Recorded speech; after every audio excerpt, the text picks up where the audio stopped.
se tudo estiver a correr bem no Facebook, Uhum. já estamos em direto e no YouTube também. Uma pergunta que eu não te fiz, isso fica gravado? Já estás em direto, portanto, todas. Ok. Olá, pessoal, quem estiver Não, aí. não, a questão ainda não entrou ninguém e é normal, até Aham. porque pronto, mas o que muito breve sobre essa questão técnica é que assim que a transmissão acabar é um direto normal e fica automaticamente disponível tanto na página do YouTube como na Uhum. página do Facebook. Ok. E pronto, e é isso. Depois é o vídeo, normalmente, a partir daí é que eu vou partilhando nas diversas plataformas e é Uhum. onde a coisa depois cresce um bocadinho mais. Pronto, para Tá já bem. quero saudar a quem venha a ver, ouvir esta transmissão mais tarde e aqueles que entrarem entretanto. Hoje a minha convidada chama-se Priscila Valadão. Ela captou a minha atenção nas redes sociais devido à sua forma de estar, que espero que ela não me leve a mal eu dizer isto, mas Uhum. é cada vez mais rara nos cidadãos e nos cidadãos, inclusive é os de trabalho contra os próprios interesses. Enfim, já vamos entrar nesse assunto, mas antes de mais, olha, Priscila, quero-te agradecer a tua presença e teres aceitado o meu convite. Uma boa noite para ti. Obrigada, João e pessoas que estão me assistindo, obrigada. E obrigada pelo elogio, imagino que seja elogio. Sim, e é também um pouco o assunto que eu quero desenvolver contigo, mas antes Sim. de começarmos qualquer assunto, gostava de saber um pouco da tua história, como é portanto, tu vens do Brasil, como é que decidiste vir para Portugal e depois, eventualmente, como é que mergulhaste na política, ou se lá já tinhas alguma filiação, ou já eras ativista, enfim, fala-nos um pouco de ti. Olha, vamos lá. Eu falei isso para poucas pessoas, então, João, pouca gente sabe o motivo pelo qual eu vim para Portugal. Mas então, eu sou Priscila Valadão, eu sou brasileira. Na verdade, eu nasci na Alemanha por conta do contexto da vida do meu pai profissional. É, Vim para Portugal há 8 anos, vai fazer 8 anos agora no final do ano. Eu tenho cidadania portuguesa, mas na altura, quando eu vim, eu não tinha. E eu acho que isso influenciou muito esse meu percurso é, de organização política. E aí é bem interessante a minha vida, porque quando eu vim para Portugal, eu vim para ser missionária. E, Sério? Ok. Boa, boa, boa. né? Você não sabia disso, Não, pouca não, não, gente não fazia sabe. ideia. Não. É. E eu vim com a minha família, e eu não vou dar detalhes a respeito da minha família por razões óbvias, Uhum. porque o fato da gente ser organizada e o fato de eu ser uma pessoa que não sei encontrar outras pessoas sem me espantar e sem me solidarizar e sem é, perceber que essas outras pessoas que passam pelo meu caminho é, são também alvo daquilo que eu sofro, né? Ou seja, essas pessoas que passam pelo meu caminho enquanto trabalhadoras, né? Enquanto pessoas e enquanto imigrantes, porque também acontece muito, são tão alvo daquilo que me oprime quanto essas outras pessoas. Então a gente acaba quando a gente está num lugar, né, de militância e às vezes, por coincidência, até de evidência, a gente é muito atacado, então eu vou preferir não falar a respeito da minha família, mas quando eu saio do Brasil, o meu objetivo então era ser missionária. Nós tentamos vários meios para chegar até a Europa, porque eu não vou entrar também em maiores detalhes, mas pronto, então. Aí o que acontece aqui? Nós viemos para Portugal para sermos missionários. Naquela altura, eu sabia que eu tinha familiares que eram portugueses. Fiz todo o processo para que a gente conseguisse ter a cidadania. portuguesa para conseguir aceder aos direitos, né, fundamentais de um cidadão português. Só que isso demorou demais.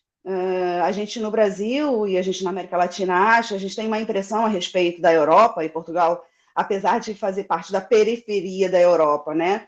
É um país europeu, então a gente tem a ideia de que os processos são super rápidos e que tudo funciona muito bem. A máquina, né, estatal, ela é perfeita e maravilhosa.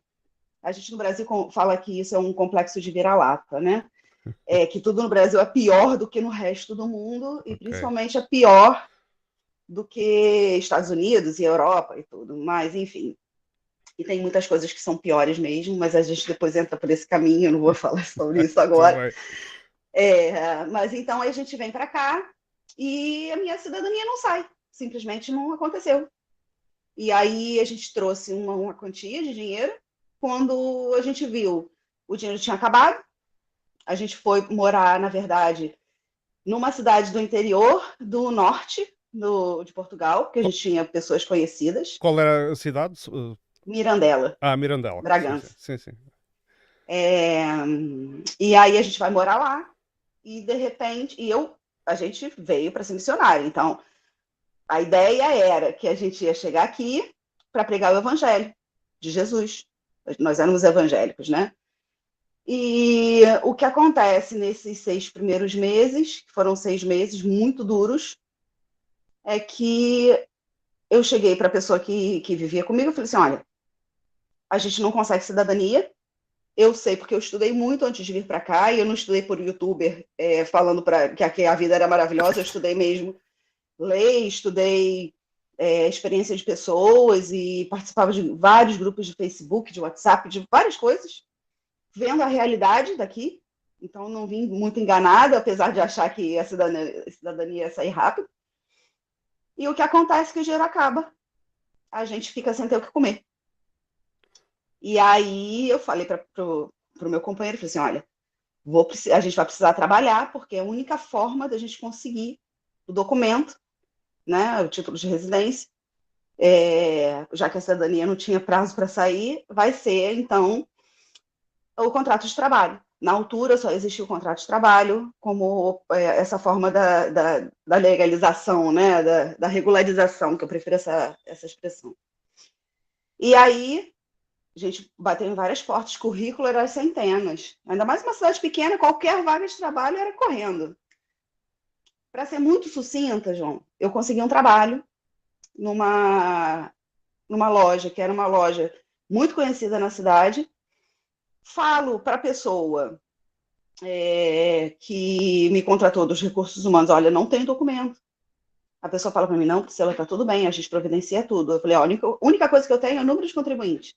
Não, Priscila, a gente providencia tudo. Era uma loja de roupa. Na segunda semana do meu trabalho, nos primeiros 15 dias, eu entro na loja, era saldo, e aí a minha chefe da loja, né, a coordenadora lá da loja, ela simplesmente chega, eu entro pela loja, ela começa a gritar no meio da loja assim, então, Priscila, não tens documentos? Com a loja cheia de gente. Aí eu falei, não, dona fulana, eu avisei, eu realmente não tenho documentos. Não, vai ser deportada você e sua família. Vão ser todos deportados. Eu fiquei apavorada, comecei a chorar sem parar, porque essa Priscila que você conhece hoje não tem nada a ver com aquela Priscila. Portugal forjou uma pessoa que sou eu hoje. E isso é, assim, parabéns para Portugal, porque conseguiu. E aí eu começo a chorar e aí tive uma primeira experiência horrível no CEF, porque eu corri para o CEF de Bragança. Porque o que aconteceu? Acho que é assim ainda hoje. Quando uma pessoa imigrante trabalha num estabelecimento, e esse estabelecimento precisa informar o CEF que tem um imigrante trabalhando ali. Quando a empresa que eu trabalhei fez esse caminho, a empresa, o CEF falou para a empresa, olha, ela vai ter que voltar, porque naquela altura era assim, a Priscila vai ter que voltar para o Brasil, pedir um visto, para aí sim ela voltar para Portugal e começar a trabalhar. Sem isso, ela não consegue se legalizar. Só que eu já sabia que, por conta de uma peculiaridade da minha família, que eu, desculpa, mas eu não vou dizer, Uhum. eles não poderiam me deportar, até porque Portugal não pega e deporta, assim, Não. espontaneamente. Dá aquela cartinha, né? Você tem não sei quantos dias para ser retirado do país, não sei o quê. Mas nem foi por isso. Então, eu já sabia que o que ia acontecer, assim, dos meus direitos. Fui no CEF, e aí um delegado do CEF me levou para dentro de uma sala, no CEF de Bragança, me levou para dentro de uma sala, me sentou e me humilhou mais de 10 minutos. Eu só chorava, não fazia mais nada, só chorava. Me humilhou de todas as formas que você possa imaginar.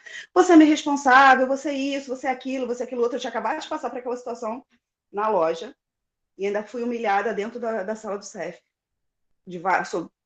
assim, sobre vários aspectos. Saí da sala, para ser rápida também, falei sobre o meu caso de novo com uma atendente, ela olhou para mim e falou assim, você não é a Priscila Valadão? Eu falei assim, sou. Eu sei do seu caso, fui eu que falei para sua empresa que você tinha que voltar para o Brasil, mas já que o seu assunto é esse, então você não vai ser deportada nada, me dá aqui que eu mesmo ligo para sua empresa. Ela ligou naquela hora e pronto, comecei a trabalhar. Ah, Só que isso. eu fiquei marcada. Ok, Sim, sim, ok. Sim, eu desculpa. vou... Não, não, não, tudo bem. Eu só estava a tentar perceber como é que a situação muda assim, sem nada se alterar. Ah, Boa vontade. Em Portugal tem muito disso também, né? sim. Depende sempre de quem te atende, Uhum, porque as informações elas nunca são iguais entre um atendente e outro, infelizmente. uhum, Depende da boa vontade da pessoa uhum. e de como ela enxerga você. Se ela te enxerga como cidadão de segunda categoria, ou de terceira ou de quarta, ou se ela te enxerga quanto gente, É né? verdade. Uhum. E, É. e isso, estamos no caminho da tua. Eu presumo que iremos Da falar minha da organização. tua organização e da consciência política e de como é que passaste de missionária para ativista política. Porque... Mas desculpa, eu estou chegando lá. É, Tudo bem. assim, eu falo muito, você pode me interromper à Ok, vontade, mas tudo eu bem. estou tentando chegar lá, mas para fazer sentido para quem assiste, eu preciso dizer mais ou menos qual foi esse Claro que percurso. sim, claro que sim. Porque nessa altura, como eu falei, eu sabia de algumas coisas, mas eu não tinha nenhuma vocação de contestação. Eu não contestava absolutamente nada. Eu sei, João, que a gente simplesmente pagou uma multa para o CEF de 2.500 euros para a gente conseguir legalizar tudo, porque foi uma multa, ainda existia multa, agora já não existe mais. E aí eu comecei a sofrer constantes retaliações no meu trabalho dessa chefe. Então, eu passei 1 ano e meio trabalhando com ela. Toda vez que ela ia à loja, ela não ia sempre, ela me humilhava de várias formas. Levantou a mão para me bater, falou para mim, fazia graça comigo, porque eu não tinha como ir para casa, era um frio desgraçado, eu não tinha como ir para casa de carro, porque eu não tinha carro, eu ia andando, fazia deboche comigo, e me humilhou de todas as formas possíveis. Eu saí desse trabalho, a gente saiu de Mirandela, por conta de questões familiares, nós fomos para o Porto, consegui um outro trabalho, trabalhei, e depois, aí que vai entrar a parte da minha organização, por isso que eu queria dizer, chegar aqui. Uhum. E enquanto isso, eu era assim. E aí o que aconteceu em Mirandela para mim foi eu comecei a colocar muito em causa o porquê que eu estava em Portugal. Porque uma das coisas que aconteceu que foi muito importante, e aí eu vejo o papel do Estado nisso tudo, né? O papel daquilo que deveria ser, né? Essa estrutura social que o Estado oferece, foi porque na semana que a gente não tinha nada para comer, a gente teve uma semana que não tinha nada para comer, uma pessoa da Câmara fez contato através de uma pessoa conhecida, que é do meu núcleo familiar, porque soube que a gente estava nessa situação, e falou assim, Priscila, eu preciso ir na sua casa, queria saber se a assistente social pode ir à sua casa, porque eu soube que vocês estão passando necessidade, só que eu não quero ser uma intrometida, mas eu quero mandar alguém na sua casa. As assistentes sociais foram até a nossa casa, viram o que a gente precisava e levaram tanta coisa, além de alimento, levaram sofá, porque eles têm um banco de móveis, né? Eles levaram tanta coisa. E ali, naquela semana, eles trouxeram tanto que a gente pegou e dividiu com outras pessoas de etnia cigana que viviam na ponte. Então, foi muita coisa. E aí eu comecei a questionar o que eu estou fazendo em Portugal, enquanto missionária, se eu mesma não tenho muito para oferecer? Porque, na verdade, não estou falando de nada material, mas eu estou falando desse olhar que tiveram para a gente, que não é algo caridoso, não é tipo assim, miseráveis, mas é algo assim, eu posso oferecer, o Estado tem alguma coisa para oferecer. E aí foi através de uma pessoa que teve esse olhar solidário, né? E aí eu comecei a questionar tudo aquilo que eu acreditava, que foi da minha vida inteira. Eu tenho hoje 42 anos e a minha vida cristã, ela aconteceu desde os meus 16. Então, tudo aquilo começou a ser questionado. Aí, pronto, essa parte eu comecei a refletir a esse respeito. E aí, depois, quando eu começo a trabalhar numa marca muito famosa e uma marca de luxo em Portugal, entra a pandemia. Uhum. Durante a pandemia, essa empresa famosa de luxo, que ganha milhares ou milhões e sei lá quanto de dinheiro em Portugal, uma empresa espanhola, essa empresa coloca todo mundo para o layoff. A gente trabalha durante o layoff, e eu já estava começando a questionar tudo isso que acontecia ao meu redor a nível de trabalho. E aí, imigrantes ou não, pessoas trabalhadoras, quando vivem o ambiente do trabalho, as condições precárias de trabalho, a gente começa a olhar tudo que está à volta. E aí que começa a minha acontecer, assim, opa, tem alguma coisa aí que eu tenho que fazer. Aí, João, eles vão acabando com os contratos de trabalho de todas as pessoas que estavam a termo. E eu fui uma delas. Sofri uma situação específica, que me deixou numa depressão tão profunda. Eu fiquei 1 ano sem conseguir trabalhar por conta dessa situação. E teve uma altura que foi aí eu vou chegar onde você queria. Nas presidenciais aqui de Portugal, eu vi o facho subindo. Uhum. Né? Eu vi essa pessoa nas sondagens, exatamente. Uhum. Ao mesmo tempo, eu vi o Bolsonaro fazendo o que estava fazendo no Brasil. Uhum. E aí eu participava de um grupo de WhatsApp, e aí eu já tinha alguma consciência política, e eu participava de um grupo de WhatsApp de mulheres brasileiras no Porto, que se dizem antifascistas, não são comunistas, são progressistas. Ok, antifascistas. E aí antifascistas. Uhum. E aí eu pergunto naquele grupo, assim, gente, assim, eu tô cansada de reclamar. A gente todos os dias, tem 120 mulheres nesse grupo, e a gente todos os dias fala sobre xenofobia, a gente fala sobre racismo, a gente fala das nossas condições precárias enquanto imigrantes, a gente fala sobre assédio sexual, a gente fala sobre tantas coisas, e a gente só reclama. Ou das duas, ou eu me organizo para alterar a realidade da gente enquanto mulheres brasileiras em Portugal, ou eu desisto da vida, eu morro, porque não tenho mais como. Nessa altura eu tinha engordado 20 quilos e só estava deitada no sofá. Aí eu perguntei, vocês conhecem algum partido político aqui em Portugal que seja desse nosso campo, progressista? Imediatamente uma falou assim, eu conheço fulano, conheço fulano, conheço fulano. E aí eu tive o primeiro contato com partidos políticos em Portugal. Dessas conversas, desses primeiros contatos que eu fiz, surgiu também um movimento do Fora Bolsonaro. Foi o primeiro movimento Fora Bolsonaro em Portugal, foi criado. Foi através dessa minha pergunta, e a gente criou no Porto um movimento forte, que depois acabou sendo meio que dividido por conta de questões políticas também no Brasil, mas foi um movimento muito forte, que a gente fez várias manifestações no Porto. E depois eu conheci uma das organizações que hoje eu milito também, que foi a Frente Antirracista. Pronto, conhecendo... Você quer me fazer alguma pergunta? Não, desculpa, eu estou, entretanto podes desenvolver, enfim, quando eu vir que tenho que fazer gestão de tempo, eu digo-te para não te não te quero interromper. Eu estou aqui tudo bem, tudo bem. Tá.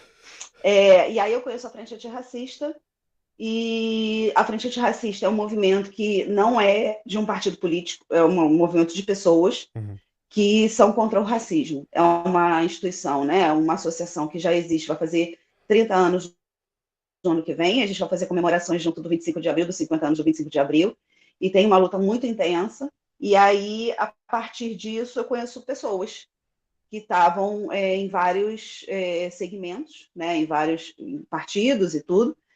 E eu conheço uma pessoa específica, a partir da Frente Antirracista, que me fez um convite. E eu falei para essa pessoa, né, que eu chamo de padrinho, ele, na verdade, propôs que eu me organizasse no PCP. Mas eu tive muita dúvida do que fazer, porque eu não tinha certeza nem do que era o PCP. Eu não sabia, eu estava assim completamente perdida, fiquei muito na dúvida entre o Bloco de Esquerda e o PCP, para falar a verdade, que foram os dois partidos que ajudaram a gente Era uma na. das perguntas que eu tinha, porque dentro do espectro à esquerda, porque o PCP, estava curioso para saber isso. Sim, Embora acho que tenhas ido pelo caminho certo, sou eu suspeito. também acho. Eu também Sou acho. suspeito. Mas e então, entretanto, mergulhaste na realidade do PCP e eu depois já Mas soube a antes de continuação. mergulhar na realidade do PCP, Uhum. João, eu falei para esse meu padrinho que eu não faria nenhuma escolha, porque assim, que eu não faria nenhuma escolha enquanto eu não tivesse certeza do que fazer. Na altura, eram eleições das autarquias, eu esqueci Sim, como, perdi autárquicas. agora o nome. As autárquicas. Exatamente, das autárquicas, e eu fui convidada tanto pelo Bloco de Esquerda quanto pelo PCP para fazer parte da lista do local onde eu morava. Eu fui fazer uma conversa com um vereador do Bloco de Esquerda e do PCP, e uma do PCP, e eu fui sondada até o último minuto e eu falei, olha, eu não vou escolher nada, porque eu não sei. Eu só vou fazer aquilo que eu tenho certeza. E tem uma coisa, João, que é muito característica minha. Quando eu tenho dúvida, eu não faço. Uhum. Prefiro não fazer. Uhum. Pronto. E aí, depois desenrolando, eu comecei a entender também, porque as primeiras pessoas que fizeram contato comigo, e porque além de mim, ainda foram outras mulheres, que falaram assim, não, Priscila, eu também quero fazer esse movimento de conhecer esses partidos políticos. O primeiro contato que a gente fez com o PCP, o segundo contato, peço desculpas, a segunda reunião, apareceu um militante, que também é brasileiro, do PCP, aliás, dois militantes e um amigo do partido, e eles criaram uma coisa muito legal, que eu já falei até para o partido, que eu acho que é muito válido para se trabalhar, se trabalhar com um imigrante que desconhece o que é o PCP e a importância histórica que tem o PCP, eles fizeram uma linha do tempo para explicar a importância do PCP na luta anticolonial e antirracista. Então, anterior ao 25 de abril, eles fizeram uma linha do tempo e foi explicando o que o PCP fez durante Uhum. esse percurso, esse trajeto. E isso, para mim, fez toda a diferença, porque eu consegui compreender o que o PCP propõe, e até hoje, a respeito da imigração, a respeito da luta antirracista, né, do racismo. E eu também soube que a lei de nacionalidade, por exemplo, foi alterada, ou seja, o filho do imigrante que nasce em Portugal só tem direito hoje à cidadania porque foi uma luta do PCP e pouco se fala sobre isso, né? E eu comecei a descobrir várias coisas e como é que eu vou dizer, várias qualidades do PCP enquanto partido político. Uhum. E aí tomei essa decisão. Pouco tempo depois, isso foi acho que novembro, porque foi a primeira festa do Avante que eu fui, que foi aí que eu tomei a decisão, falei assim, participei da Foi festa em no setembro, pavilhão então. de imigração, mas assim, participei da festa no pavilhão de imigração, eu só trabalhei na cozinha, não fiz mais nada, só trabalhei ali na cozinha. Só que eu fui vendo o que foi o ambiente da festa e o que acontecia ali dentro do pavilhão, como as pessoas se tratavam. Eu vi o que era camaradagem, que acho que foi a primeira vez que eu vi. Entendi o significado do que é camaradagem. E tomei a decisão logo depois, outubro, acho que foi outubro, eu resolvi ser militante do PCP. Quando foi final de dezembro, penso eu sou convidada para participar da lista das eleições, da lista para deputada Municipal? da Assembleia. Uhum. Não, da Assembleia da República. Ah, da Assembleia para as legislativas, ok, sim, sim. Das legislativas, Sim, sim. sim. E eu aceito, né? E aí a pessoa me diz: olha, Priscila, queremos, isso foi no Porto, eu já morava no Porto. Nós queremos uma representação da imigração e nós achamos que você é uma pessoa que pode estar nessa lista, porém, não quer dizer que você vai ser eleita, mas é muito importante você participar disso com a gente. Claro. E aí fui, aceitei. Nossa, foi linda a campanha. É, E assim, é importante dizer também que quando eu tive o problema nessa empresa anterior, que eu falei dessa grande marca de luxo, Uhum. eu me sindicalizei pela primeira vez. Então, foi meu E, primeiro encontro e, com a e, luta f- e sindical. fez a diferença, imagino. Assim, eu vou falar para você. Eu tive que entender depois de um tempo que o sindicato ele só anda de acordo com aquilo que a lei possibilita. Claro, sim. Na verdade, eu demorei para entender isso, porque o sindicato, na verdade, não conseguiu me ajudar da forma que eu gostaria Ok. nessa altura. É, Exatamente por conta do limite da lei. E depois disso é que eu consegui compreender que a luta dos trabalhadores, a luta organizada dos trabalhadores dentro dos movimentos sindicais altera leis. E aí eu consegui compreender a importância de eu estar organizada e ser ativa dentro de um sindicato, sabe? Então, como é que eu chego até aqui? Eu chego até aqui por conta da luta de classes, de eu ter conseguido compreender o que é a luta de classes dentro do meu ambiente de trabalho, sabe? Independente se a pessoa é imigrante ou não, Independente, sim, é verdade. ela vive na luta de classes, Uhum. né? Independente, não, eu costumo dizer, não é raça, é classe. É assim, aí, João, aí a gente vai entrar no assunto espinhoso. Você quer entrar aí comigo? Não, esta afirmação tem a ver com muitas vezes existe mal-estar porque há um grupo de imigrantes que se torna numeroso numa determinada cidade ou comunidade, alterando o tecido social, mas a verdade é que se forem, podem ser pessoas de determinada etnia, portanto com uma determinada aparência física, mas se forem ricos não se nota e ninguém se queixa Hum. deles. É assim, vou entrar nesse assunto, porque é um assunto que eu tenho discutido muito Uhum, com muitas pessoas. Existe a luta de classes. uhum, E a classe trabalhadora é aquela que é achatada o tempo todo uhum. pela burguesia, né? Ou seja, não é a minha chefe direta. A minha chefe direta, que é a minha gerente, né, Sim, na época da loja, a capataz. minha gerente, ela é uma trabalhadora como eu, Claro. exatamente capataz. Só que se a gente olha para a classe trabalhadora dentro dela, se a gente olhar com olhos de ver, ela não é a mesma coisa, né? E dentro dessa pirâmide, quem está aqui embaixo, né, a classe trabalhadora sendo oprimida pela burguesia, ela está aqui como se fosse um bloco. Só que se você olhar para ela assim por dentro, você vai ver que ela não é toda igual. Porque nessa pirâmide, quem está aqui embaixo, mais achatada, são as ditas minorias. E aí a gente vai entrar na questão da raça também. Eu, enquanto imigrante, não teria passado pelo que eu passei com a minha chefe se eu não fosse imigrante, porque ela não teria como dizer para uma portuguesa que ela seria deportada, por Claro, exemplo, claro, sim, sim. Isso é né? aproveitar as vulnerabilidades das pessoas Exa para ter uma relação laboral, no fundo, abusiva. Mais Sim, exploratória, exploratória. exatamente. Sim, sim, sim. Exatamente, é exatamente isso. M- Então, Uhum. fala, Não, fala. então, pronto, chegámos à parte da consciência.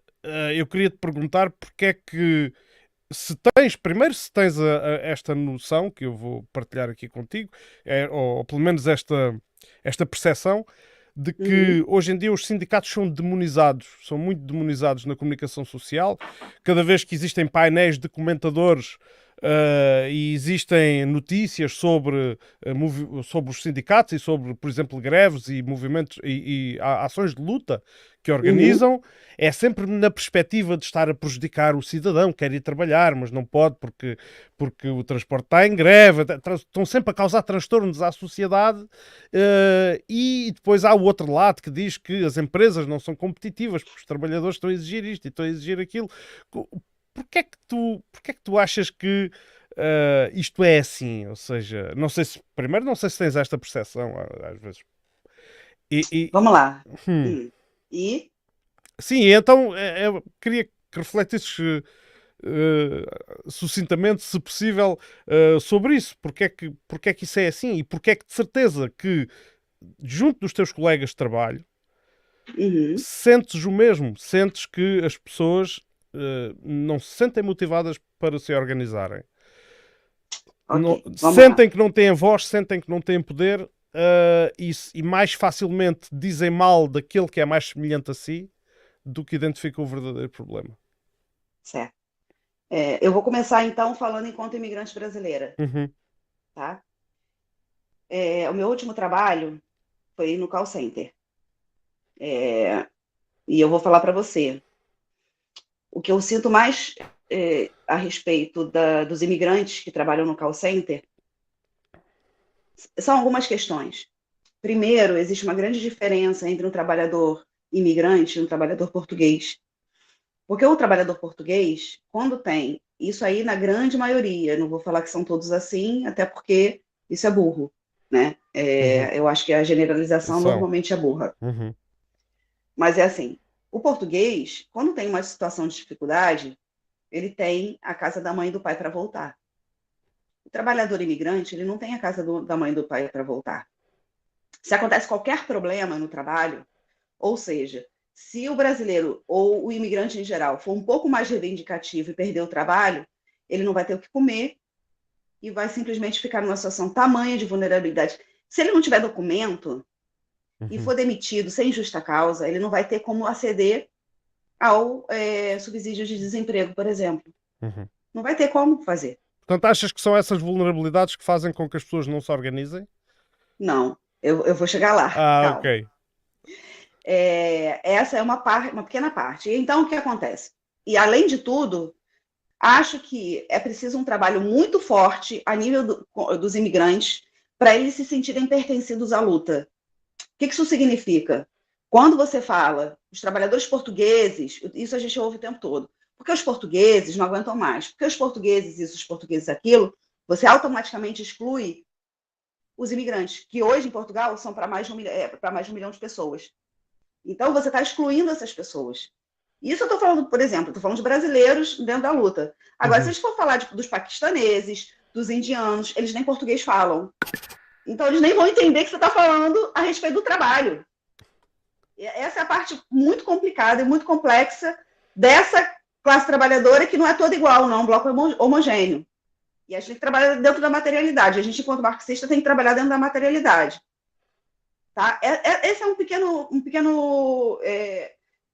pequeno e muito importante detalhe que eu queria falar a respeito disso. Mas não é só assim. Por quê? Quando a gente cita a dificuldade do trabalhador de se ver na luta, a gente vai citar também o neoliberalismo, que a gente cresce, hoje então as crianças estão aprendendo isso até na escola, a gente cresce aprendendo que se eu trabalhar muito, se eu me esforçar muito, eu vou conseguir comprar meu apartamento. uhum. As pessoas trabalham em 1 turno, 2 turnos, 3 turnos e não conseguem nem pagar suas próprias contas. Quanto mais comprar um apartamento. Claro. E isso, para mim, é claro. Então, a gente começa dessa lógica que todo o aparato midiático, e não só midiático, ou seja, existe uma propaganda nas escolas, dos próprios pais que repetem isso para os filhos. E Portugal tem uma cultura muito forte do trabalho, né? De trabalhar muito. Meu pai trabalhou muito, era dia e Uhum, noite, eu chegava em casa, cuidava da horta e cuidava dos animais e fazia não sei o que lá. Esses jovens não querem nada, não querem trabalhar e blá blá blá. Isso a gente escuta muito nessa cultura uhum, que passa de pai para filho, uhum. né? Então, os jovens primeiro se acham grandes vagabundos e não são. São pessoas, hoje em Portugal, tem uma qualificação profissional e universitária absurdamente grande e não tem colocação no mercado de trabalho para essas pessoas. Uhum. Então, não é falta de esforço, porque estudar também é um grande esforço. Eu não tive a oportunidade de terminar minhas faculdades, né? Comecei 12 e não tive a oportunidade por questões pessoais. Mas esse é um primeiro ponto. Segundo, existe a luta de classes e a luta na classe. Por quê? O que a burguesia faz? Ela cria entre nós o desconforto, porque se a gente se juntar contra a burguesia, eles perdem, porque a gente é a maioria. Então, o que ele faz? Ele gera entre nós essa briga, ou seja, o chefe briga comigo, o meu chefe direto briga comigo porque eu não fiz aquilo que ele queria que eu fizesse. Então, aí é uma briga. Ou seja, é a boca do patrão para mim o tempo todo desmerecendo aquilo que eu faço. Eu nunca faço o suficiente. Depois, eu olho para o lado, vejo um português. Porra, português é o colonizador. Desculpa a expressão. Português é o colonizador, filho da puta. Aí o português olha para o brasileiro e fala assim, esse filho da puta não quer nada, tem que ser meu escravo. Então, assim, a gente vai gerando entre nós tantos conflitos. A mulher, essa mulher aí usa essa roupa aí, ela é uma vagabunda. Aí, olha aí, o homossexual é não sei o que lá, esse maricas. Ou seja, entre nós existe tanta briga que dificilmente a gente vai conseguir entender quem é o vilão da história toda. Porque a gente está preocupado brigando entre nós. E essa é a parte do sindicato também. O sindicato é visto como vilão, por quê? Porque ele obriga a pessoa a se posicionar contra a opressão que ela sofre. E aí gera muitos poréns, né? Você falou aí sobre, por exemplo, eu acho que você quis dizer, a greve dos comboios. Uhum. Foi um exemplo, né? Sim, em que as notícias tratam sempre naquela perspectiva negativa de que estão a atrapalhar a vida às outras pessoas, que querem ir trabalhar e não podem porque aqueles estão em greve.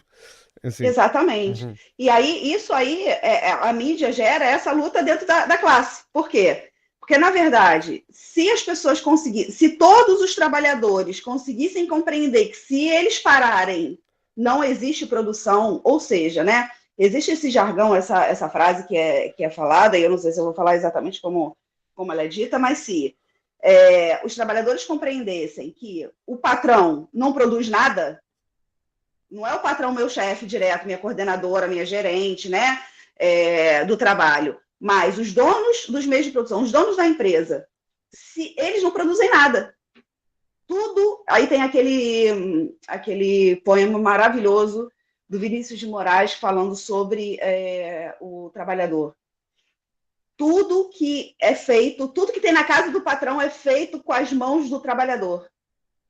Então, quando o trabalhador consegue reconhecer que o carro do patrão, a casa do patrão, a empresa do patrão, tudo do patrão, quem construiu foi o próprio trabalhador com as próprias mãos, uhum. E se ele aprende a cruzar os braços e falar assim, não faço, acabou, porque a gente ganha essa guerra. Uhum. Então, o que acontece? Eles geram a luta, porque aí eu vou tentar resumir, eles geram a luta dentro da classe, de forma que a gente fica sempre brigando entre nós, briga, e eles estão lá, olha, passando ilesos, uhum. Né? Inclusive, é esse momento que a gente está vivendo em Portugal, é um momento desse acirramento da luta da classe, né, dentro da classe, inclusive com o discurso fascista contra os imigrantes, que está cada vez mais forte. E contra o PCP também. Sim, eu vou falar contra os imigrantes e depois contra tudo, na verdade, é contra o PCP, inclusive a partir da pandemia, depois da guerra, uhum. E é contra o partido que cria essa contestação do que para eles é natural, mas, poxa, vocês não estão vendo que foi uma invasão, porra, a guerra acontece desde 2014, vocês não estão vendo essa porra?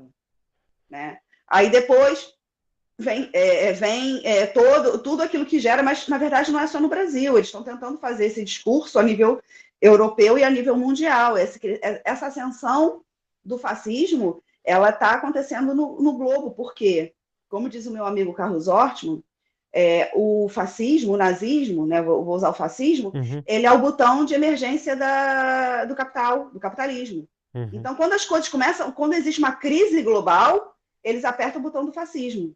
Só que quando eles apertam o botão do fascismo, depois eles não sabem tirar o dedo, sabe? Eles não sabem tirar o dedo. E a gente está vendo esse crescimento, Uhum. né? Essa... E, na verdade, quem combate historicamente o fascismo é o comunismo, Uhum. né? Uhum. Então, é o que eles querem combater, é a gente. Quando, É a gente. quando, quando tu ouves, de certeza que já ouviste, ao dizeres que és comunista e que és do PCP, nunca te disseram assim, como é que podes ser de um partido que apoia as ditaduras por esse mundo? Como é que tu respondes a estas críticas? A gente ouve isso o tempo todo, né? Sim, Cuba, Venezuela, Coreia do Norte, Vuvuzela e sim, etc, sim, né? É aquela o que a gente cassete. mais É uma ouve. cassete, um É, é, disco, assim. é a cassete. Olha, é assim, depende de quem pergunta, Claro. porque, na verdade, é uma coisa cansativa de você ficar explicando o tempo todo, mas você não precisa nem ir muito além. Eu acho muito interessante, João, que as pessoas tenham a percepção de que qualquer um que fale contra o Estado, ou seja, o status quo, a sociedade como ela é hoje, ou seja, né? Vamos supor que a gente vai defender que a gente tem que trabalhar 35 horas ao invés de 40, como a CGTP tem falado, Uhum, né? Aí eles vão falar, com seus comunistas. Só que não são só os comunistas que defendem isso. uhum. Ou que a gente vai falar a respeito de uma vida digna, de você ter direito à habitação. Não é só. Eles falam que todas as pessoas são comunistas. Porque eles sabem que os comunistas são aqueles que defendem o direito do trabalhador, Uhum. né? Que são contra o estado das coisas como elas são. Elas não têm que ser como são, Uhum. né? E são os comunistas que combatem isso. Então, eles mesmos, do outro lado, sabem que quem está contra o estado das coisas são os comunistas, apesar que agora o comunista virou qualquer coisa, né? E não Sim, é. sim, agora é qualquer coisa, sim, é verdade. Qualquer coisa agora é comunista. Então, Sim. no Brasil, por exemplo, o Lula é comunista. E o Lula está longe de ser um comunista, gente. Exato. Né? Então, assim, Ah, até o Alckmin, que é o picolé de chuchu, e eu não gosto dele, ele é da Opus Dei, sendo da Opus Dei, nunca poderia ser um comunista. Outro dia ele estava cantando a Internacional. Então, sabe, assim, qualquer ah, coisa virou comunista, mas não é. sim. Só para deixar claro. E tu achas que o Partido Comunista, porque em Portugal, já desde o fim da União Soviética, que Uhum. a oposição, aqueles que não gostam do Partido Comunista, dizem que o partido tem ideias antiquadas e por isso está a caminho da extinção. E a verdade é que observámos os dos piores resultados eleitorais de sempre nas últimas legislativas. A minha pergunta, eu sei que não gostarás de fazer futurologia, mas como é que tu vês esta organização, a qual eu também pertenço, uh, por exemplo, nos próximos 3 4 anos, após as próximas legislativas? João, assim, E o papel na sociedade? o PCP é fundamental para a sociedade portuguesa. Né? E aí eu não vou falar sobre futurologia, vou falar sobre o passado histórico do PCP. O PCP tem grande importância para aquilo que a gente vive hoje. Por conta da luta do PCP e não só, mas com uma grande força do PCP, né? E de todos os movimentos que eram vinculados ao PCP, e muitos deles ainda são, Portugal conseguiu alcançar a Revolução, né, portuguesa, que não foi bonitinho, fofinho, com cravos na mão, foi à custa de muita morte, inclusive nas ex-colônias, né, foi mesmo a base de sangue, e que se não Uhum. fossem as ex-colônias lutando junto com o povo português, não teria havido revolução. Isso é muito importante dizer. Se não fosse a resistência dos povos africanos e as mãos dadas, né, dos movimentos revolucionários, inclusive o PCP, a gente não teria chegado nesse momento da Revolução Portuguesa, né, de 74. Uhum. Mas também não teríamos depois, durante o PREC, nós não teríamos a Constituição da República considerada a mais progressista do mundo se não fosse a mão também do PCP. Sendo que ela foi muito desmantelada e querem fazer isso agora. Sim, querem né? continuar, sim. Terminar o estrago. E é também uma resistência forte que o PCP faz essa aniquilação dessa linda Constituição que foi construída com algumas mãos, né, de pessoas brilhantes do nosso campo, mesmo comunistas. Mas a nível daquilo que vem pela frente, sabendo a importância que o PCP tem, sendo um partido comunista, como o PCP e se a gente sabe o que é o comunismo, a gente não vai ficar sempre no campo institucional. O comunismo, ele cria a vanguarda, ou seja, ele traça linhas a respeito do futuro. Não que seja da futurologia, mas ele trabalha hoje para construir o futuro. Um comunista, ele não pensa só na Assembleia da República, quantas cadeiras vai ter, qual a influência que vai ter. Óbvio que isso faz toda a diferença no hoje. Uhum. Só que o comunista, ele, apesar de se preocupar com isso também, ele está construindo uma linha de futuro, né? Revolucionário, porque nenhum comunista pensa a vida política e a linha política, porque política. Só para deixar isso aqui muito claro para quem está assistindo e que não tenha que tenha pouco entendimento a respeito do que é política. Política é tudo, tá? Não é partido político, é tudo. O fato de eu me omitir em qualquer questão, ou seja, aconteceu sei lá, uma mãe está brigando com um filho na rua e eu ficar quieta, isso é um ato político. Eu estou ficando quieta, preferi não falar nada. Uhum. Se eu vou lá interferir, é um ato político. Eu preferi interferir.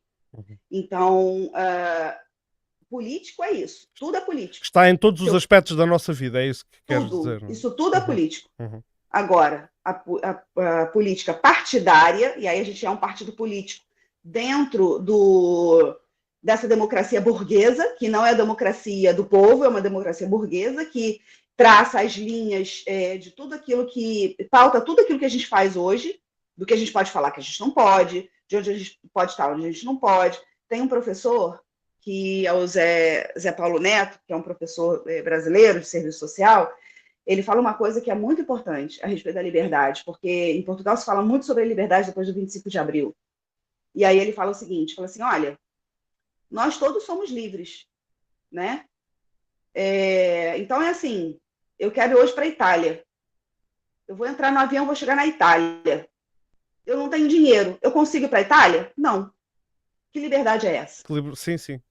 É verdade, e se me permites também comentar aí, já tenho tido muitas discussões dessas com pessoas que estão sempre a acusar o Partido Comunista e outros governos comunistas que já existiram de que a falta de liberdade foi sempre presente, e eu aí pergunto, então, que liberdade é que tu tens agora?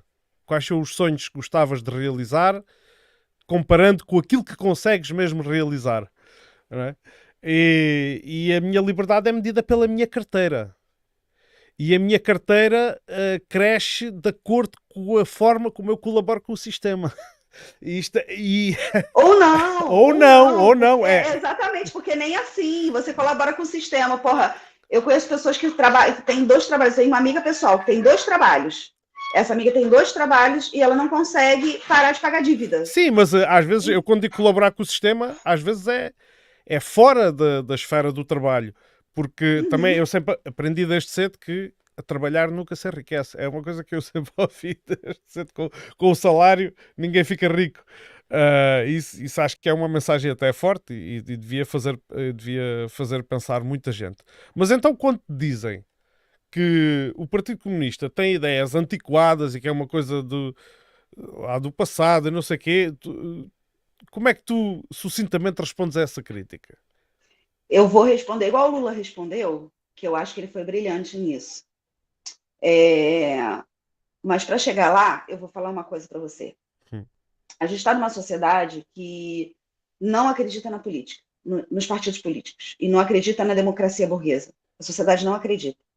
É só você ver a quantidade de abstenção de votos. São todos iguais, é a frase mais São comum. todos iguais, é tudo igual. E tudo, durante a campanha, eu ouvi isso muito Sim, das sim. pessoas na rua. Não se acredita na democracia burguesa. E aí, quando chega uma pessoa, como o Bolsonaro chegou no Brasil, que é, na verdade, um contra-revolucionário, mas com palavras muito semelhantes ao revolucionário, do tipo, vamos acabar com isso tudo que está aí, e é o que Chega faz aqui, é um discurso contra-revolucionário, as pessoas vão atrás, porque, na verdade, ele está quebrando o paradigma da política. Ele está quebrando aquilo que é naturalmente dito. Vamos fazer, é a democracia, isso não é democrático, é democrático. As pessoas estão cagando, porque elas sabem que democracia não chegou na casa delas. Uhum. E aí elas acreditam nesse discurso. Para quem duvida daquilo que é possível ser feito, e aí eu não vou falar dentro da democracia, mas dentro daquilo que a gente, enquanto trabalhadores e pessoas que vivem em Portugal, não vou falar de portugueses, eu vou falar de pessoas que vivem em Portugal e que trabalham em Portugal, não é nômada digital, não é o inglês que senta lá no Algarve e compra lá a melhor mansão para ficar vendo o mar e vai lá beber o seu cafezinho no bar, no café e depois volta para casa. Não estou falando desses que estão com a vida ganha. Estou falando da gente que trabalha, que pena, que sabe que ganha pouco, que vai para o trabalho numa condição precária, trabalha numa condição precária, com contrato precário, não ganha o suficiente, volta para casa, às vezes, quando não tem casa. Hoje eu vi imigrantes que alugam uma cama, um colchão por 350 euros. Uhum. Estou falando dessas pessoas, da gente, né, que sai de casa para batalhar para ganhar o pão. Eu vou falar como o Lula falou. Se vocês reclamam tanto disso tudo, por que vocês não se juntam a nós? Por que vocês não tentam, então, pegar e fazer parte disso tudo para alterar a realidade? Uhum. Por que reclamar na fila do café, reclamar na fila do banco, sentar na hora do refeitório da comida? Porra, olha, eu não consegui, meus filhos não consegui dar o mínimo para os meus filhos esse mês. Não consegui pagar o aluguel, eu preciso sair, olha, meu senhorio está me pedindo mais 200 euros. Sabe? Porque, cara, não se junta na luta de quem está do teu lado. Uhum. A respeito do PCP, eu vou falar para você. Se as pessoas acham que o PCP é antiquado, porra, por que não se junta para a gente poder fazer aquilo, então, ser do jeito que a pessoa acha que tem que ser? Eu acho muito engraçado palpiteiro fora do partido, sabe? São os palpiteiros. O PCP vai morrer, porque isso está errado, porque aquilo está errado. Cara, entra, trabalha para ser diferente, então, amigo. Por que não trabalha para ser diferente? Claro. E eu vou falar para você, eu acho que o partido tem avançado em muitas questões, tem avançado muito. Tem muitas coisas que a gente precisa melhorar. E a gente só melhora. Não é ouvindo palpiteiro. São pessoas do nosso lado, de mãos dadas, fazendo a coisa funcionar, fazendo a máquina funcionar. E eu queria só deixar aqui mais uma coisa, João, que eu acho que você já deve estar se encaminhando para o fim, Sim, imagino. sim. Estou, mas vou-te já deixar o convite aberto para futuras emissões. Para Bora lá, futuras conversas. Sim. a gente faz com mais calma, porque os Sim. dias estão Eu sendo também hoje estou com muito o horário também um corridos. bocado mais curto do que o normal, não é Tá. normal, mas força, Uhum. por Eu favor. vou tentar só falar uma Sim, coisa. sim. Essas alterações na sociedade, elas não se fazem só a partir do partido político que eu milito no PCP, mas elas não se fazem só aí. A força que a unidade popular tem, ela acontece dentro. Então, é assim, como eu acredito, comunista, sem estar organizado em partido comunista, não é comunista. Essa é a minha opinião. Isso, para mim, é uma aula prática de Lenin. Se eu sou marxista-leninista, eu estou organizada num partido. Um partido em Portugal, minha visão, um partido em Portugal, marxista-leninista, com muitas coisas para serem, muitas arestas para serem acertadas, eu sei, mas a gente está aqui para errar e acertar, e eu penso que o partido queira avançar, e por isso que eu estou nele, organizado no partido político. Só que não é só isso.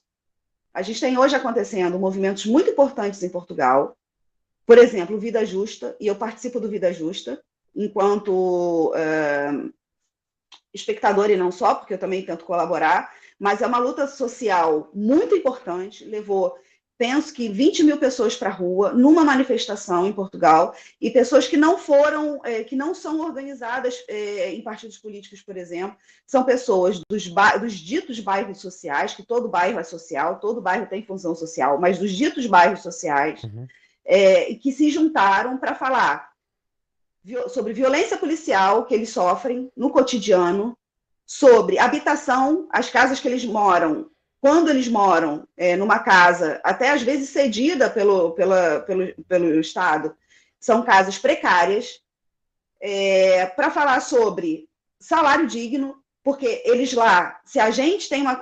Eu sou brasileira e sei o que é sofrer xenofobia, mas são pessoas basicamente negras e que vivem em condições de trabalho muito precárias.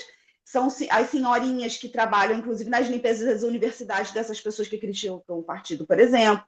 São pessoas que saem de um trabalho, vão para outro, depois vão para outro, vão para outro. Tem 4 jornadas de trabalho, que não tem onde deixar os filhos, porque não tem creche para colocar os filhos. São essas pessoas para falar sobre saúde, que também não se tem acesso, para falar sobre educação, ou seja, eu queria muito que as pessoas conseguissem entender a importância de um movimento social como Vida Justa, porque são as pessoas que nunca tiveram voz.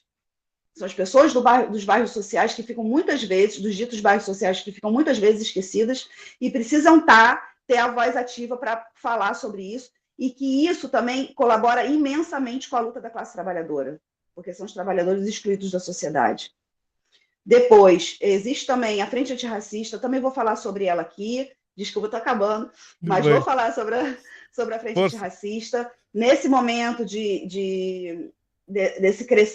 esse momento crescente de xenofobia e racismo que a gente tem sofrido em Portugal, é importante que as pessoas não sejam só antirracistas de palavras, mas que estejam também na luta antirracista todos os dias. A gente precisa de mão e de braço.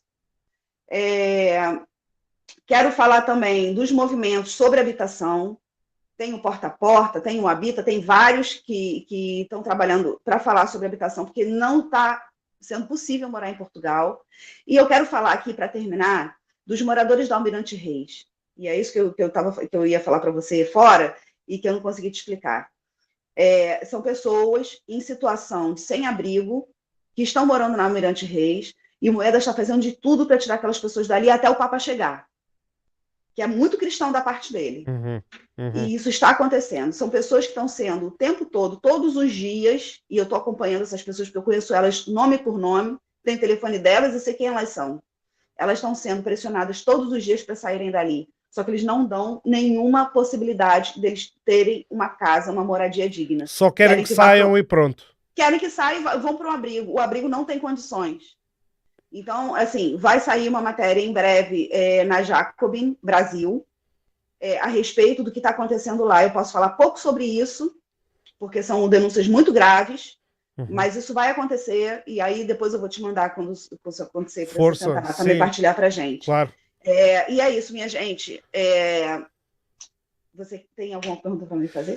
Agora já não, estamos a caminhar para o fim. Eu teria muitas perguntas e sinto que fica muita conversa por fazer, mas hoje falámos de questões mais gerais, contaste um pouco da tua experiência, aquilo que levou a chegar ao PCP, a importância do PCP, dos movimentos dos trabalhadores, da mobilização da classe trabalhadora. Falámos um pouco, eu acho, que isto é um tema que muitas vezes há pessoas que sintonizar enfim, já não se usa, mas pessoas que se ligam ao canal e percebem que estamos a falar destes temas e hoje em dia já, devido à comunicação social, tu também referiste isto, há uma adversidade contra estes assuntos, mas não deixaremos de falar aqui neles. Como disse, foi de forma mais genérica. Portanto, espero poder contar contigo em sessões futuras para falarmos de coisas mais concretas dentro deste âmbito.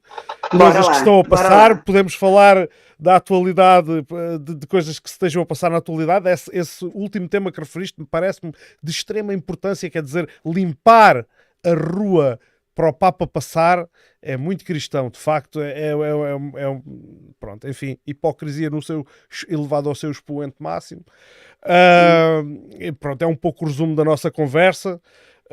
Priscila, resta-me agradecer-te teres aceitado o convite.